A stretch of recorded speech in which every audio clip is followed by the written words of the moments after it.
परशुराम और गणेश जी की लड़ाई का प्रसंग पुराणों और गणेश पुराण में विस्तार से मिलता है। कथा ये है कि एक बार भगवान शिव कैलाश पर्वत पर ध्यानमग्न थे। उसी समय भगवान विष्णु के अवतार और शिव भक्त परशुराम उनसे मिलने आए।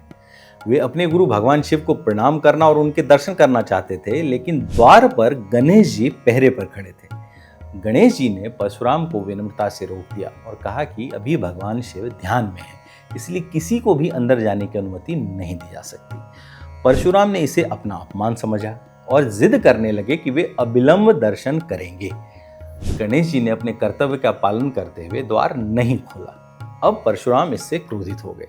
उन्होंने अपना परशु यानी फरसा उठाया और गणेश जी पर प्रहार कर दिया।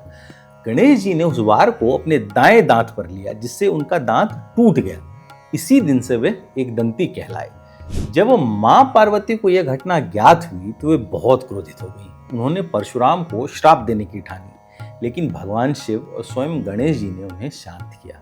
गणेश जी ने कहा कि वे अपने कर्तव्य का पालन कर रहे थे और परशुराम भी शिव भक्त हैं। इसीलिए यह प्रसंग एक शिक्षा है कि अहंकार और क्रोध किसी भी संबंध में टकराव ला सकते हैं।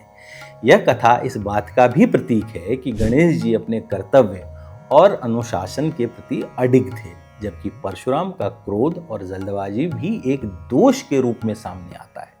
इसीलिए यह प्रसंग अनुशासन, संयम और कर्तव्य पालन की शिक्षा देता है।